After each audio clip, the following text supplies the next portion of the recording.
সম্পদ আত্মসাৎ করে, 1 বিঘত সম্পদ আত্মসাৎ করে, যারা আইল ঠেলেন, কত বিঘত যে ঠেলতে ঠেলতে নিয়ে গেছেন আল্লাহ জানে।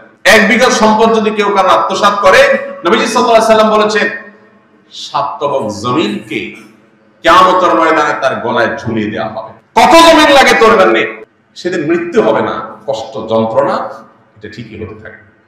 ভাইরা আমার, আল্লাহ রাব্বুল আলামিন আল্লাহর বিধিবিধানের সামনে আমাদেরকে আত্মসমর্পণ করার, সেরকম ঈমানি শক্তি ধারণ করার তৌফিক নসিব করুন। আমিন। ভাইরা আমার, আমরা আমাদের বোনদের হক যদি মেরে খাই, তাদের হক যদি নষ্ট করি, সম্পদ যদি আত্মসাৎ করি, তাতে কি হবে? প্রথমত জীবনের বরকত চলে যাবে।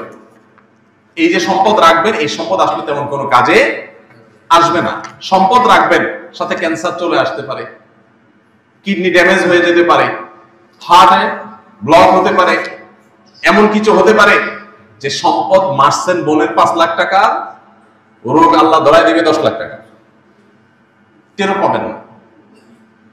দ্বিতীয়ত, এটা সাধারণ হারাম না, আত্মীয়তার বন্ধন ছিন্ন করার হারাম। আত্মীয়তার বন্ধন ছিন্ন করার হারামটা, এটা আরো জঘন্য হারাম। এর পাশাপাশি আরেকটা বিষয় থাকে এখানে, সেটা হলো যে কখনো কখনো বোনরা হয়তো ছোট থাকে, এতিম হলে সেক্ষেত্রে এতিমের হক মেরে খাওয়ার আরেকটা গুনাহ এখানে যুক্ত হয়, কতগুলো অপরাধ এখানে যুক্ত হয়। আর এই জন্যই আল্লাহর ভয় অন্তরে লালন করতে হবে। নবী সাল্লাল্লাহু আলাইহি ওয়াসাল্লাম বলেছেন, লা ইয়ারবু লাহমুন নাবাতা মিন সুহতিন, কারোর শরীর যদি হারাম উপার্জন দ্বারা গঠিত হয়, ফান্নারু আউলা বিহি, তাহলে জাহান্নামের আগুন সে শরীরের জন্য অধিকতর উপযুক্ত। এই হারাম উপার্জনকারী ব্যক্তির দোয়া কবুল হয় না, ইবাদত কবুল হয় না, আমল কবুল হয় না, নেক আমল কবুল হয় না, আল্লাহর কাছে সে দায়ী হিসাবে থাকে। আল্লাহ রাব্বুল আলামিন আমাদের সবাইকে সতর্ক এবং সচেতন থাকার তৌফিক দান করুন। আমরা সবাই দায়িত্বশীল হব তো ইনশাআল্লাহ।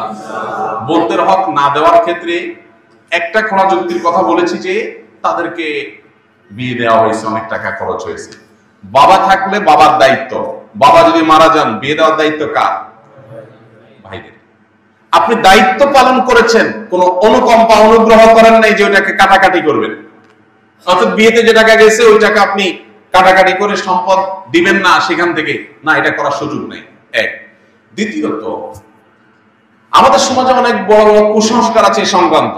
এর ভিতরে মেয়েদের হক মেরে খাওয়ার জন্য ছেলেরা একটা কুসংস্কার বানাইছে, সেটা হলো বাবার বাড়ির হক নিলে এটা সয় না।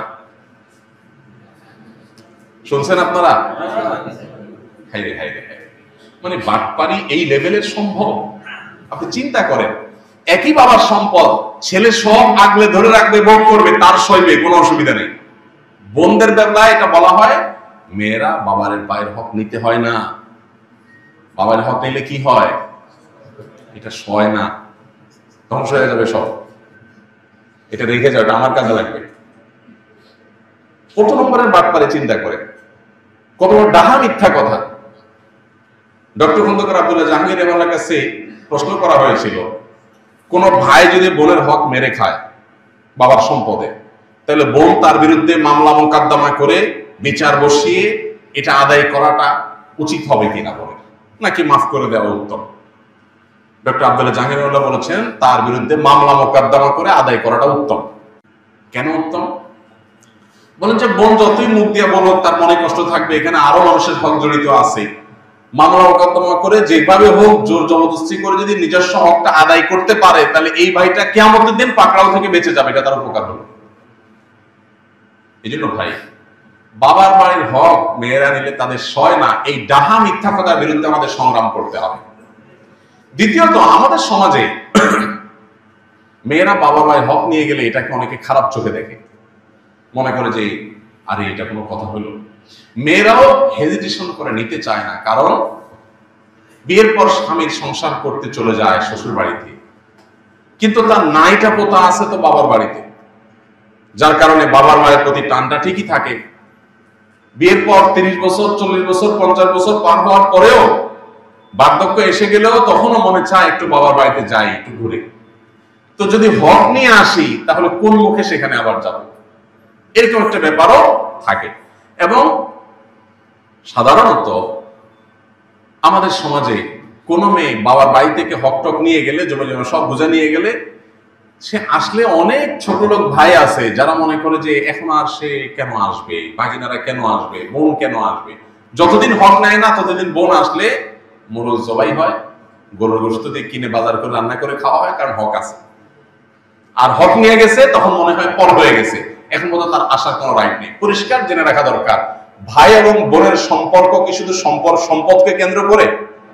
অতএব বোন যদি তার প্রাপ্য হক বুঝিয়ে নেয়, তারপরও মৃত্যু পর্যন্ত এই বোনের সাথে সুসম্পর্ক বজায় রাখতে হবে।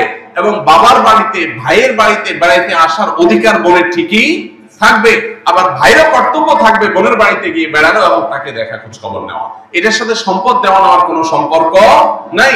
অতএব এই কুসংস্কারের উপর আমাদেরকে আঘাত করতে হবে যে কোনোভাবেই এই কুসংস্কার থাকা চলবে না। ভাইয়ের হক থেকে বা বাপের হক থেকে, সম্পদ থেকে বোন সম্পদ দিয়ে গেলে সেই বোন, সেই মেয়ে আর বাপের বাড়িতে আসতে পারে না, এটা সঠিক কথা নয়। বরং সম্পদ নিয়ে গেলেও আসতে পারবে, সম্পদ থাকার মধ্যে তো অবশ্যই আসতে পারবে, বলাই বাহুল্য। এই জন্য ভাই এই কুসংস্কারটা আমাদের দূর করতে হবে। অনেক ক্ষেত্রে দেখা যায় একটা সিন ক্রিয়েট করা হয়। কিরকম সিন ক্রিয়েট করা হয়? মেয়েদের সম্পদ মারার ক্ষেত্রে দুইটা সিন ক্রিয়েট হয় সাধারণত। একটা হয় বাসর ঘরে, মহর দেওয়ার বেলায় আসলে ফুসলায়া ফাসলায়া, মেয়েরা লাজুক প্রকৃতির হয়। বাঙালি মেয়ে, মুসলিম মেয়ে আরো বেশি লাজুক হয়, যত ধার্মিক তত লাজুক হয়। এই জন্য বাসর ঘরে ফুসলায়া ফাসলায়া, দেখো মহর তো 10 লাখ 1 টাকা ধরছে মুরব্বীরা, তা আমার তো দেওয়ার সামর্থ্য নাই, আমি ইনশাল্লাহ তো সামনের মাসে বা 1 বছরের মধ্যেই সর্বোচ্চ আমি তো ইটালি চলে যাবো, সৌদি আরব চলে যাবো, কত 10 লাখ হবে, সবই তো তোমার। বউ তখন বেচারি শরমে পড়ে বলে যে আরে কি বলেন এসব, আমার কোনো দায় দাবি না এগুলা। এই যে মুখে না দাবি আদায় করলে, সিন ক্রিয়েট করে, একটা পরিবেশ ক্রিয়েট করে, এটা হলো আরেক বাটপারি। আপনার বিয়ে করতে বলছে কি? মহরের টাকা জোগাড় করার মতো ক্ষমতা না থাকলে এটা তো লজ্জার কথা যে বাসরাতে আপনি বোর কাছে টাকার জন্য মাপ চাইতেছেন। মেয়েরা যদি শরীয়তের মাসালা ভালো করে বুঝতো তো বলতো খবরদার, মহারণা পরিশোধের আগে কোনো আওয়াজ নাই, কোনো আলাপ নাই, আগে পরিশোধ করো। তারা তো জানে না শরীয়ত তাদেরকে কি অধিকার দিয়েছে। আরেকটা বাটপারি হয় বাবার মৃত্যুর পর, মায়ের মৃত্যুর পর বোনদেরকে দাওয়াত দেয় ভাইয়েরা, বাগিনা বাগিনী এবং জামাই সমেত।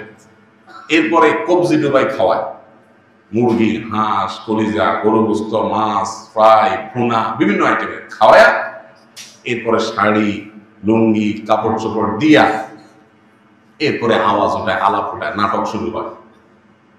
বলে দেখো বোন, তোমার বিয়েতে অনেক টাকা পয়সা খরচ হয়েছে, এদিকে বাবা অসুস্থ ছিল, বাবার পিছনে লাখ লাখ টাকা খরচ করা আছে, সেগুলো তো আমিই করছি, সব তো তোমরা জানো। আল্লাহর মধ্যে তোমরা তো আসো, ভালোই আসো, আল্লাহ তো কষ্টে রাখেনি। এখন বাবার সম্পদের শহীদ অনুযায়ী তোমাদের কিছু পাওনা আছে, এখন তোমরা যদি বলো সেগুলো আমি ভাগযোগ করে দেব, বলো কি করা যায়। বোনরা লজ্জা, না ভাই কি বলে, না আরে লাগবে না থাক।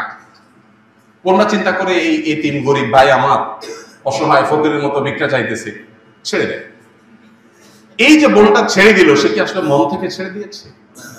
এই ছেড়ে দেওয়াটা কি মন থেকে? হ্যাঁ, কিছু এক্সেপশন কেস আছে যে বোন ভগ্নিপতিদের কাল্লা অনেক দিয়েছে, অডেল দিয়েছে, ভাইরা বরং অনেক গরিব অভাবী। তখন বোনরা যদি উইলিংলি বলে দেখো ভাই, বাবার সম্পদে আমারও হক আছে, বাট আমি নিলাম না, তোমরা কষ্টে আসো, আমি দায় মুক্ত করে দিচ্ছি, তোমরা ভোগ করো, সমস্যা নেই, ভিন্ন কথা।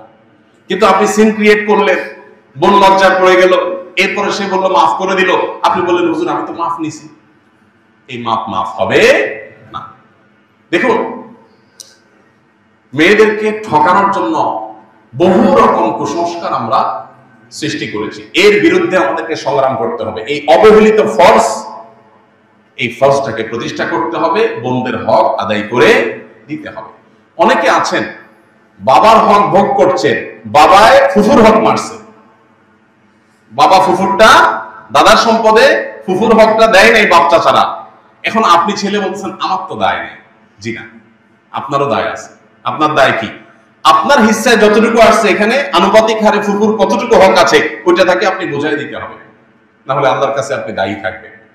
আমরা অন্য ধার দানা নিয়ে হিসাব নিকাশ করি, কিন্তু এগুলো নিয়ে সেভাবে হিসাব নিকাশ করি না। এটা অনেক অনেক গর্হিত বিষয়। আরেকটা ভয়াবহ কাজ হয়, যারা দেয়, বোনদের হক দেয়, তারা আরেকটা 2 নম্বরই করে। দেখেন কত রকম লেয়ারে লেয়ারে 2 নম্বরই। সেই 2 নম্বরটা হলো বলে যে বোনরা ভিটা বাড়িতে পায় না, ভিটা বাড়ি এটাতে পায় না, তাহলে কোথায় পাবে? নাল জমিতে। এখন ধরেন ভিটা আছে 1 বিঘার, ধানের ক্ষেত আছে 2 বিঘার, মোট 3 বিঘা। যখন ভাগ হবে, ধরেন ভাই একজন আছে, বোন একজন আছে, ফর এক্সাম্পল, তো ভাইয়ে ধরেন 2 বিঘা পাবে, বোনে ধরেন 1 বিঘা পাবে, ভাইয়ের অর্ধেক পাবে। এইরকম পরিস্থিতিতে সাধারণত মেয়েদেরকে কোনটা দেওয়া হয়? ক্ষেতেরটা। তাহলে বোন 1 বিঘা পাইলো ক্ষেতের, আর ভাই 2 বিঘা পাইলো। 1 বিঘা হলো ভিটার, আর 1 বিঘা হলো ক্ষেতের। বন্টনটা কি ইনসাফসম্মত হলো? কেন হয়নি? কারণ ভিটার যে 1 বিঘা, এটার ভ্যালু হয়তো ক্ষেতের 4 বিঘার সমান। তাহলে জমি হয়তো সমান সমান দিচ্ছেন, তার ভ্যালু কি নাই? সমান না। এই জন্য জমি সমান সমান দিলে হবে না, ভ্যালু হিসাব করতে হবে। যে ফর এক্সাম্পল 1 বিঘা ভিটা আছে, এই ভিটার 1 বিঘার দাম 10 লাখ টাকা, আর নিচে খেতে আছে সেগুলা বিঘার দাম 3 লাখ করে। তাহলে 3 3 6, আর এখানে 10 16 লাখ। 16 লাখের মধ্যে বোন, ভাই যদি ধরেন বোনের দ্বিগুণও পায়, আর যদি ভাই তার অর্ধেকও পায়, তাতে কত পায়? প্রায় 5 লাখ প্লাস মাইনাস, আর ভাই হলো 10 লাখ প্লাস। তো বোন 10 লাখ 5 লাখ প্লাস, আর ভাই 10 লাখ প্লাস। এবার আসেন, ক্ষেতের যদি 1 বিঘা পায়, তাহলে 1 বিঘার দাম 3 লাখ, আরো বাকি আছে 2 লাখ প্লাস। ওই 2 লাখ প্লাস হয় ক্যাশ দিয়ে দিতে হবে, আর না হলে বিটা থেকে এক পাশ থেকে দিয়ে দিতে হবে, তারপর দায় মুক্ত হবে না। জিনিসটা কি ক্লিয়ার হয়েছে? অনেক বোনেরা এই জায়গাটাতে এসে বঞ্চিত হয়, এবং এটা একটা লজিক্যাল কারণও থাকে। বাইরা বলে যে দেখো, আমাদেরকে তো ভিটায় বসবাস করতে হবে, তোমাদেরকে দিলে এটা বিক্রি করে গেলে আমরা কোথায় কি করবো? কিন্তু শরিয়ার বিধান হলো, বোনরা যদি ওই ভিটাতেই পায়, ধরেন কারোর ভিটাই আছে আর কোনো ক্ষেত নাই, তাহলে ক্ষেত থেকেই কিন্তু বন্টন হবে, এবং সেখান থেকে প্রয়োজনে তারা বিক্রি করে নিয়ে যাবে। আপনি বলেন তাহলে ছেলেরা থাকবে কোথায়? থাকবে তো তারা জানে, তাদের আল্লাহ জানে। আমার হক আমার বাবার সম্পদে, আমি এটা নেব, তুমি কোথায় থাকবা তুমি বুঝবা। তুমি প্রয়োজনে আমার সাথে নেগোসিয়েশনে আসবা, অন্য কোনোটা দিয়ে অদল বদল করবা, বা আমার কাছ থেকে লোন নিয়ে থাকবা, না হলে আমার মালিকানা বাড়িতে ভাড়ায় থাকবা। কি অধিকার মেয়েদেরকে শরীয়ত দিয়েছে, কিন্তু আমরা পদে পদে সেটাকে লঙ্ঘন করছি। এই জন্য ভাই, আমাদেরকে দীপ্ত কণ্ঠে শপথ করতে হবে, আমরা বোনদের কোনো হক মারবো না।